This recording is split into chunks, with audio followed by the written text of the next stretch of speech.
Welcome to this Tybootha presentation, where we will introduce listeners to Neville Goddard's The Creative Use of Imagination.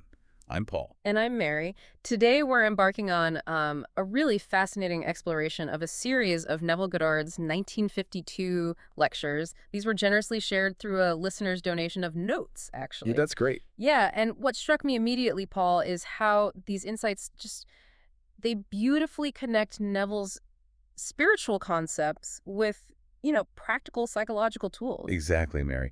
Yeah, you can think of this as maybe a direct route to understanding how your inner thoughts and feelings, well, how they actively shape your outer experience. Mhm. It's all rooted in Neville's core idea that consciousness isn't just a reality, it's the only reality. Mm. So we're going to try and pull out some of his key concepts today and show you how you can intentionally use your imagination to, well, create the life you truly desire. Right. So for this deep dive, we'll be focusing on Neville's teachings about the power of I am and why understanding your desires is just so crucial. Also, the fundamental nature of consciousness itself and some pretty concrete techniques you can actually use to transform your life through your imaginative power. Okay. Our goal really is to extract the most valuable insights from these lectures, giving you practical steps, things you can take away without feeling totally overwhelmed by information. Sounds good. Okay, Mary, let's dive right into one of Neville's foundational ideas then. This idea of your infinite worth and the immense creative potential within that simple phrase, I am. Yeah, what's really insightful here is Neville's assertion that consciousness is the single ultimate reality, full stop. He points out that while science might describe it as energy and maybe scripture calls it consciousness, it's this one underlying substance that everything in the universe springs from.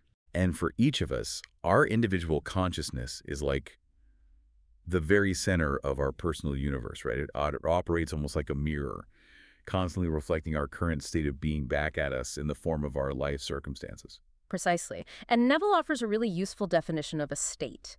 He says it's everything you believe and have basically come to accept as true. So if you're facing situations you don't like, the key isn't to wrestle with the external stuff, but to look inwards, at what beliefs you're holding on to as true. It's like we're constantly sending out a signal based on our inner beliefs, and Yeah. the world just picks up that frequency and plays it out for us. So how do we even begin to figure out what our current signal is? Well, Neville suggests a really powerful technique. Uncritically observe your automatic reactions to the events in your life. Uncritically. Okay. Yeah, without judging yourself. He says these immediate responses are strong indicators of your current state of being. They reveal what you're subconsciously agreeing to as your reality. So just by paying attention to how I instinctively react to things, I can get a much clearer picture of what's going on inside. Now, here's where it gets really interesting for me.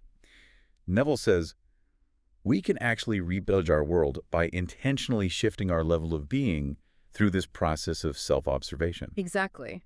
By recognizing that your circumstances are simply making your inner world visible, objectifying your consciousness, I think is the term he uses, you gain the power to change them, shift your consciousness and the external world. Well, it has no choice but to align. Right. Think of it like changing the program on a projector. The image on the screen has to change. That sounds almost too straightforward, Mary. What if I'm reacting to something genuinely negative that seems to be happening to me, something I didn't consciously choose? That raises a really important point, Paul. Neville advises us to actively refuse to react emotionally to what we perceive as unlovely. He says that by reacting emotionally, we're actually giving energy to it. We're reinforcing that negative state of awareness within ourselves. So by consciously choosing not to engage with it emotionally, we interrupt its ability to manifest further in our lives. So instead of getting swept up in anger or frustration, I should just consciously choose not to react. That sounds like it requires a significant amount of self-control. It definitely takes practice. Instead, Neville encourages us to intentionally identify with beauty and love what he refers to as the Christ in you. This deliberate shift in our inner identification elevates our level of being, and as a result, our external circumstances begin to reflect that higher state. It's fundamentally about recognizing and claiming our inherent worthiness. He uses a compelling analogy of a magnet, doesn't he? Our prevailing state of awareness acting like a magnet, drawing specific kinds of life experiences to us. Yes. Yes, think of like a disorganized pile of iron filings versus a magnet with all its particles aligned. Similarly, you can consciously rearrange your thoughts and feelings, directing them towards the experience of your desires already being fulfilled. Right. It's not about trying to force things to happen, but about aligning your inner world with what you want to see reflected in your outer world. And this act of self-observation, this mindful awareness of our reactions, is not just a passive exercise in understanding ourselves, is it? It actively initiates tangible changes in our external reality. Precisely. Any genuine shift in your mindset, which you become aware of through self-observation, will set off a corresponding shift in your external reality. This is why Neville emphasizes the importance of remaining passive to what you find unlovely. It creates the space for that dynamic one within your true creative power to awaken and take charge. And it sounds like this dynamic one within is also deeply connected to how we perceive and judge others. He mentions that the very qualities we tend to condemn in others are actually reflections of something within ourselves. What's so insightful here, Paul, is the connection Neville draws to forgiveness. He suggests the real key to forgiving others lies in, well, the often overlooked practice of self-forgiveness. By honestly acknowledging those unwanted qualities within ourselves, we naturally release the need to judge them so harshly in others. Ah, okay. It's about recognizing our shared humanity, the potential for both light and shadow within all of us. He even goes as far as to say that everything that manifests in our reality is essentially light, brought into being through our consent, through our conscious and unconscious awareness. That's a profoundly empowering thought. It truly is. The universe, according to Neville, doesn't operate with its own independent will or motives. It simply acts as a mirror, faithfully manifesting the prevailing arrangements within the minds of humanity. This really highlights the immense responsibility we hold for cultivating our inner world. So those persistent feelings of self-pity or that constant inner critic constantly condemning ourselves, those aren't just internal emotional struggles, are they? They're actively shaping and solidifying our external experiences. Exactly. They essentially create a mirrored reality. Conversely, actively cultivating feelings of harmony and love within ourselves will inevitably lead to the manifestation of a changed and more loving world around us. Neville even suggests that dedicating just 5 minutes to honest, uncritically self-observation each day can reveal our own subtle forms of self-deceit. Just 5 minutes. Yeah, and this very act of revelation is the crucial first step towards expanding our overall awareness. It's like consciously shining a light into the often ignored corners of our own minds. And he really emphasizes this core idea of not giving power to or believing in any secondary cause outside of our own awareness. This is a truly pivotal point in Neville's teachings, Paul. He argues that there is no greater limitation we can impose on ourselves than believing that external factors, other people, circumstances, luck, are the primary drivers of our life experiences. Right. Awareness, our own consciousness, is the sole creative power. Therefore, by intentionally shifting what we are aware of, what we habitually focus our thoughts and feelings upon, we directly initiate a change in our reality. It's about taking radical personal responsibility, isn't it? Recognizing that if I keep reacting to situations in the same old way, I'm essentially guaranteeing that similar kinds of situations will continue to show up in my experience. Precisely. Your soul, Neville says, encompasses everything you consciously and unconsciously consent to as being true about yourself and the world. Therefore, the practice of uncritically examining ourselves without defensiveness or, associating with negativity becomes absolutely vital for personal growth and transformation. It allows us to identify and release those limiting beliefs. He also touches on this important idea of collective security and salvation being fundamentally individual journeys.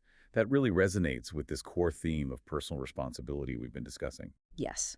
True and lasting change begins within each individual. It's about awakening that Christ-like consciousness within yourself through cultivating noble and elevated thoughts and feelings. You have the power to transform your own mind by consciously choosing to renew the foundational ideas you allow to take root there, because your habitual thinking patterns inevitably flow from those underlying beliefs. Okay, Mary, let's move on to another really intriguing concept in Neville's lectures. The idea of taking not the name in vain, and the absolutely crucial role that our desires play in shaping our reality. It sounds like this isn't just about being mindful of how we use certain phrases. You're absolutely right, Paul. What's fascinating here is how Neville offers a fresh interpretation of this commandment.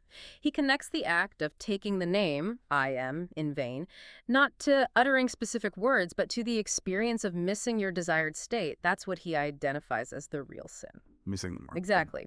Conversely, righteousness, in this context, becomes synonymous with hitting your desired state, with consciously embodying and feeling yourself to be the person you want to be. So our prevailing state of consciousness isn't just a passive backdrop to our lives. It actively and powerfully attracts the specific kinds of events and circumstances we experience. Our inner level of being directly influences and shapes our outer reality. Exactly. He references the Book of Mark, emphasizing the profound truth that nothing external can truly defile you. It's the thoughts and feelings that originate and reside within your own mind that have that power. This really underscores the critical need for us to become incredibly discerning and selective about the thoughts we entertain, consciously choosing only those that align with and contribute to the fulfillment of our deepest desires. He talks about our psychological dwelling place as defining who we are. And our prevailing mood, he says, serves as a constant and reliable indicator of our current state of being, which is in turn always in the process of being externalized into our life experiences. Yes. He quotes the Upanishads, which offer the profound insight that the soul, imagining itself into a state, takes upon itself the results of that state. This beautifully illustrates the immense power of our imagination, coupled with feeling, in the ongoing creation of our reality. Neville urges us to actively feel ourselves into the answered prayer, to experience the sensation of our desire already being fulfilled. So it's not enough to just intellectually wish for something. We have to go a step further. We need to actively accept the idea of our desire being fulfilled as a present truth and fully identify with that reality through our feelings in order for it to manifest in our lives. And precisely, and he introduces this powerful idea of grievances as being like burnt offerings that actually hinder our ascent in consciousness. To move forward, we need to consciously sacrifice these resentments and negative emotions to find the holy water, which he uses as a symbol for the 12 aspects of a disciplined and purified mind. A mind that has been disciplined and washed clean of these lingering grievances then becomes a powerful tool that serves us, rather than us being constantly dragged down and controlled by our negative thought patterns. That's a really compelling image. It is, and he continually reminds us that I am is not just a phrase, but the self-definition of the infinite, the one and only true power. Our feelings, the feeling behind I am sick versus the feeling behind I am secure, are what define our current reality. We essentially resurrect the specific state of being that we consistently identify with on a psychological level. So if I find myself slipping into self-pity or dwelling on feelings of lack, the key is to consciously and deliberately shift my focus and cultivate the feeling of happiness or abundance. Because otherwise I'm just reinforcing and further solidifying that negative state in my external world. Exactly. He quotes the powerful affirmation, "Let the weak man say, I am strong." This emphasizes the active role we play in choosing our state of being. It's about consciously affirming the desired state, even before we see any tangible evidence of it, because that persistent assumption, that unwavering inner conviction, will eventually solidify and harden into fact in our reality. Taking the name in vain, then, in Neville's understanding, is essentially missing the mark, failing to align ourselves with that desired state of being. And righteousness, on the other hand, is consciously hitting that mark. Yes, intentionally embodying and living from that desired state. Assume the consciousness of your desired self, Paul. Feel the reality of that desired state before you possess it in the physical world. Learn to firmly say no to any unlovely or limiting thoughts that contradict that assumed state, because your consciousness alone is the fertile ground that produces the fruit you ultimately reap in your life. And there's really no one to hold accountable for our experiences other than ourselves.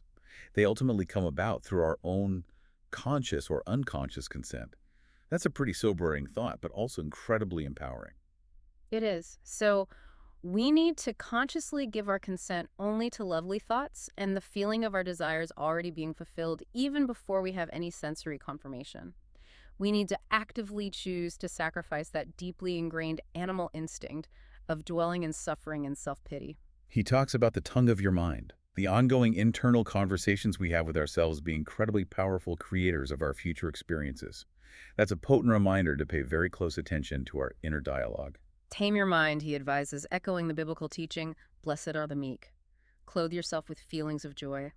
He explains that your unique aura, the energetic field surrounding you, radiates your prevailing level of being, but he cautions us against judging the auras of others, as our perceptions are inevitably filtered through our own existing assumptions and beliefs. Complacency, he warns, is a significant obstacle to growth. We need to actively and intentionally control our imagination with focused attention, consistently directing it towards the thoughts and mental images that naturally arise from the feeling of our wish already being fulfilled. And he emphasizes that we shouldn't waste our energy trying to argue someone out of their feelings of misery or limitation. Ultimately, each individual possesses the inherent power of I to choose their own thoughts and beliefs. All that is consciously admitted into our awareness is eventually made manifest. Therefore, he urges us to stand firmly on our own inner knowing and the principles we understand, and we will never need to find external justifications for any perceived failures. Desire, he states clearly, is our fundamental mainspring, our core source of motivation. Our task is to clearly and specifically formulate our desires, and then, crucially, to cultivate and embody the feeling of their actual presence in our lives right now. Human life, in essence, is a continuous process of seeking to appease our inner hunger, and desires like health, wealth, and peace are simply different expressions of fundamental states of awareness that we can choose to inhabit. The key is to intentionally identify with the desired state, to persist in that feeling, and it will eventually and inevitably outpicture itself in your external reality. He uses the powerful symbol of the cross to represent the experience of suffering the weight of our limiting beliefs and negative assumptions. To transcend this, we need to consciously raise our level of awareness, our fundamental I amness. True and lasting being, he explains, exists in the realm of eternity, not just within the confines of linear time. Real change occurs on the vertical axis of our being through a conscious shift between different levels of awareness. The person you truly desire to be is already imminent, waiting to be brought forth through your consciously choosing to react differently to your current experiences. I will give to every being according to his work, he quotes, emphasizing that the most important and transformative work we can ever do is the inner work on ourselves, on our own consciousness. Your future, in its potentiality, already exists. You don't create it out of nothing. Rather, you shift your current level of being to align with and experience different aspects of that pre-existing future. This is what he means by arise, take up your couch and walk, by changing the very thoughts and beliefs that are currently binding you to your present circumstances. Identifying with unlovely states and dwelling on negative emotions inevitably leads us to sink deeper into those experiences. While actively lifting our own cross, by consciously breaking free from negative reactions and willingly sacrificing our attachment to our current level of being allows us to rise to a higher state of awareness. This message, Neville declares, brings a sword of truth that cuts through the limiting and negative psychological ideas that often govern our behavior unconsciously. The key is to actively turn against any non-noble or limiting feelings by consciously choosing to cultivate and embody new, more empowering feelings in their place. By intentionally changing your feeling, you directly initiate a change in your thinking patterns. Our true enemies, then, aren't external forces or other people, but rather the very limitations and negative beliefs we accept as true within ourselves. We need to learn to worship our Father, our own divine I Am consciousness, in spirit and in truth. Everything you give your conscious and unconscious consent to forms your clothing, your current state of being. You have the power to reclothe yourself by consciously following the guidance of your imagination and focusing on your desired reality. Make it a practice to observe your habitual reactions to life events so you can consciously disassociate from unpleasant or limiting thoughts and actively associate with the feelings of your desired aim already being fulfilled. We can never truly find or experience our fulfilled desire until we ourselves become the vibrational match to that desire. Paradoxically, the very act of anxiously searching for love often stems from an underlying feeling of lovelessness, which is what we then manifest. Human life, in its essence, is a continuous cycle of conceiving and then fulfilling desires. The key is to consciously conceive of your desire as already being a completed fact in your reality. If you are not feeling a strong enough inner hunger for something more, you won't be motivated to conceive of or embody greater states of being. You cannot truly rise to a new level if you remain attached to and comfortable with your current limitations. We must actively climb Jacob's ladder of states through consistent self-discovery and conscious effort. Remember that when you think about another person, you're really just experiencing your own opinion of them. To see others change in your experience, the fundamental shift must occur in your opinion of yourself. Therefore, consciously choose to associate only with those thoughts and feelings that lead you directly towards the fulfillment of your most noble dreams. May all your dreams indeed be noble ones, Paul. Finally, Mary, let's explore the creative process and living in the desired state. This seems like where Neville really lays out the practical steps for actively using these principles in our daily lives. Yeah, what's so insightful here, Paul, is how Neville draws upon familiar biblical stories and reinterprets them to illuminate profound psychological principles. He suggests that the true purpose of the Bible is to guide us towards a higher level of being, and he sees the story of Moses and the revelation of I Am as the starting point of this journey of self-discovery. His interpretation of turn back your foot from the Sabbath as ceasing mental doubt is really powerful, because our core beliefs truly are the foundation upon which our reality is built. By intentionally focusing on our desire as already fulfilled, observing that inner Sabbath, we can break the automatic hold of limiting and negative beliefs. Right. And the story of the twins, Abel and Cain, he explains, symbolizes the inner and outer aspects of ourselves, with our true identity in the context of the New Testament being Christ, representing our divine inner self. He advises us to consciously choose to see people not as they currently appear to be, but as they desire to be, likening this act of perception to pouring oil on our wounds, offering healing and encouragement through our focused intention. And the concept of being born again of water and spirit, as Jesus explains to Nicodemus, isn't just about intellectual understanding or adhering to external laws. It signifies a fundamental experiential shift in your level of being, the acquisition of inner wisdom and a transformed consciousness. He emphasizes that our ongoing inner dialogue, those seemingly private mental conversations we have with ourselves, are actually the fertile breeding ground for our future experiences, both positive and negative. This is the source of both blessings and cursings in our lives. Water, in this symbolic language, represents psychological truth. However, merely knowing the truth isn't enough. The transformative power comes from actively applying that truth, turning the water of understanding into the wine of lived experience. We need to make it a conscious practice to observe and actively change any unpleasant or limiting thoughts that arise, intentionally separating ourselves from the underlying state of being from which those thoughts originate. Imagination, Neville unequivocally declares, is the fundamental power that has the capacity to kill, to make alive, to wound, and to heal. It's not one power among many. It is the only power that truly exists. The only power. Yeah. The I within each of us has the power to both create and to limit. Our consciousness of being is the sole reality. To say I am divine is to recognize your true nature, your inherent connection to God, to the ultimate creative source. Blessed are the pure in heart, he quotes, offering a specific interpretation of pure as a mind that has been consciously cleared of wrong thinking and the limiting belief in any secondary powers outside of itself. Only when our inner landscape is clear can we truly see our divine nature, see God within ourselves. There is no power that exists outside of you. The very same creative power is responsible for both what we perceive as good and what we perceive as evil. The key is to free yourself from the limiting belief in a dualistic universe, in the idea of two opposing powers. Right. The universe, in its responsiveness, is simply reflecting the prevailing consciousness of humanity. Therefore, another person's I is never the true cause of your displeasure or limitation. It is always your own I, your own state of consciousness that holds that power.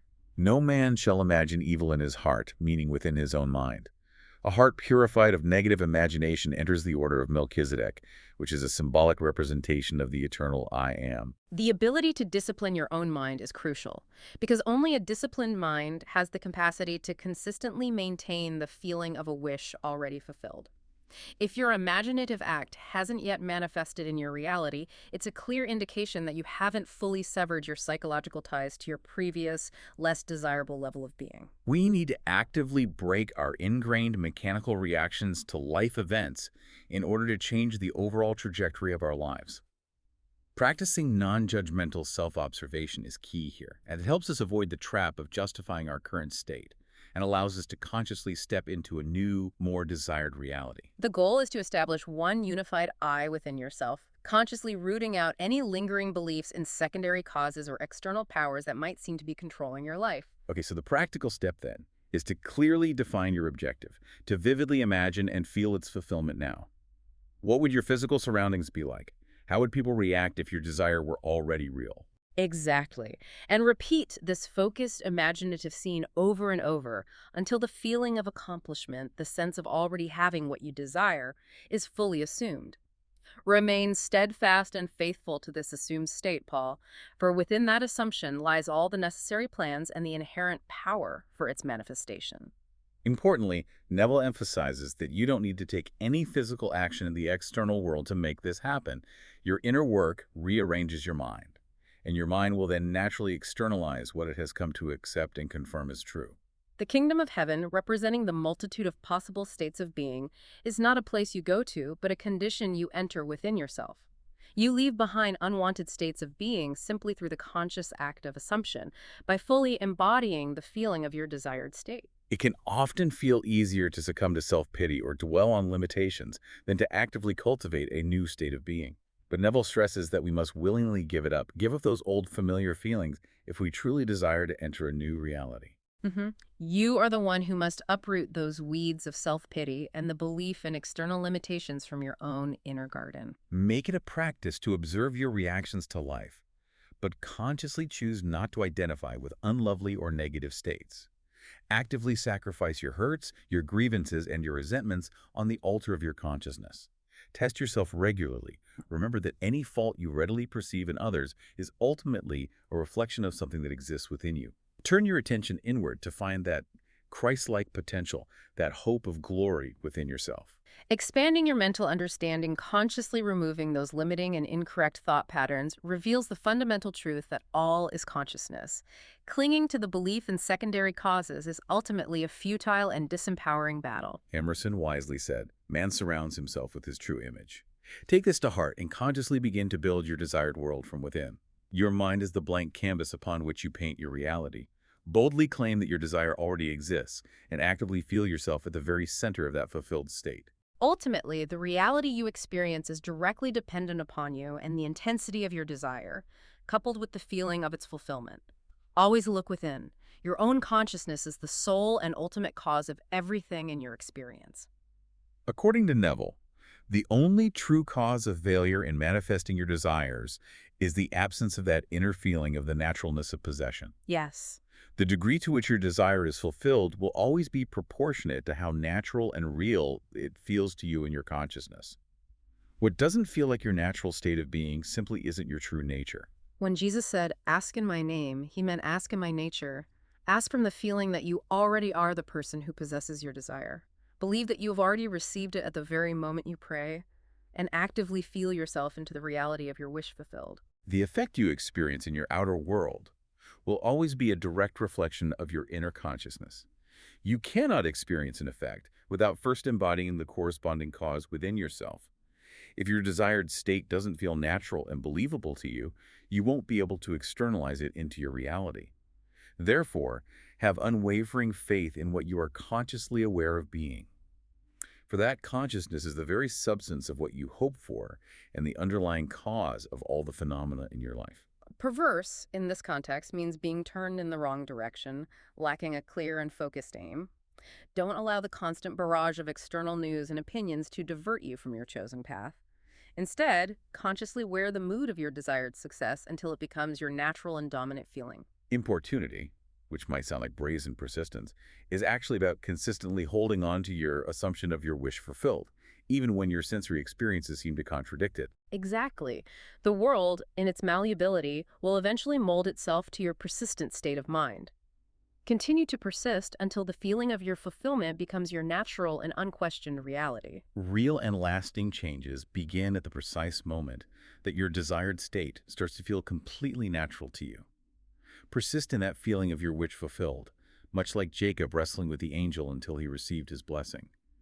Be as persistent as the widow pleading for justice until your desire, your inner vindication, is finally granted in your experience. Continuously fill your desire with your conscious awareness. For whatever you are consistently aware of being, you inevitably become. Surround yourself in your imagination with the reality of your fulfilled desire, for you ultimately see only what you are yourself. Make it a practice to observe your reactions to your current reality so you can consciously separate yourself from any unwanted state of being and align yourself with your desired outcome. Diligently maintain your assumption of your wish fulfilled. If you find yourself slipping out of that desired mood, consciously recapture it. Persist in that chosen feeling until it becomes your new normal.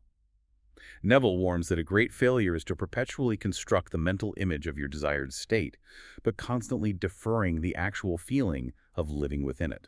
Actively feel the very presence of your answered prayer surrounding you right now. Allow your thoughts and feelings to naturally flow from that assumed state of fulfillment. Consciously view the world and everyone in it from the perspective of your desired state. And as you consistently do this, that inner reality will inevitably solidify into tangible fact in your outer experience.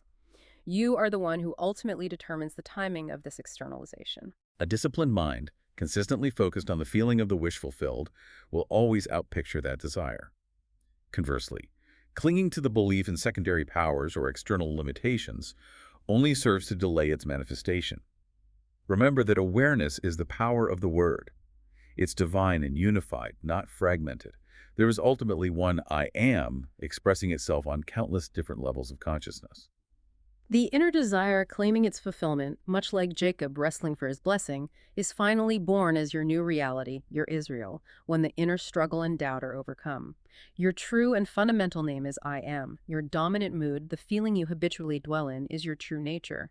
Therefore, consciously divorce yourself from any old unwanted moods, actively assume a new, more empowering mood, and persist in that new feeling until it becomes your natural way of being. What you truly want, you already possess in the realm of consciousness. It's your hidden potential identity.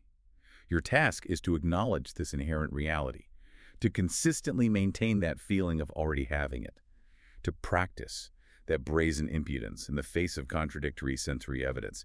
Feel yourself fully into the reality of your answered prayer, and it will inevitably appear in your experience. Successful prayer, in Neville's understanding, is not about begging or pleading with an external force. It comes from intentionally rearranging the very fabric of your own mind, shifting your inner state to match your desire. Make it a practice to walk through your day consciously embodying the mood of your wish already fulfilled. Remember that faith is the very substance of what you hope for, is your state of consciousness. The act of creation is already finished. Our journey is to become consciously aware of those portions of creation that align with our chosen state of being. Therefore, any absence of faith is essentially a denial of the very assumed state you are seeking to embody. True faith makes the unseen realm of potentiality feel tangibly real, and that invisible desire being, the person you aspire to be, becomes visibly manifest in your life when you consistently walk in the unwavering faith of its already existing reality. So, as you can hear, this deep dive into Neville Goddard's The Creative Use of Imagination offers a truly empowering perspective. You are, in every sense of the word, the architect of your own reality. By cultivating a deep understanding of your own consciousness and consciously directing the power of your imagination, you hold the fundamental key to transforming your life from the inside out. Absolutely, Mary. The profound emphasis on self-awareness, the immense power inherent in our feelings and assumptions, and the core understanding that consciousness is the very foundation of all reality. These are truly potent ideas to carry with us. We strongly encourage you to take some time to reflect on these concepts and thoughtfully consider how you might begin to actively apply them in your own daily life. This exploration, of course, is really just the beginning.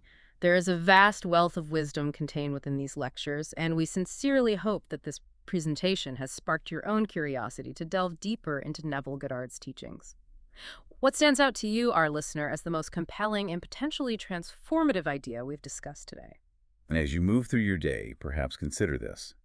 If your own imagination truly is the creative power of the universe expressing itself within you, what new and more fulfilling reality will you consciously choose to conceive and bring forth next?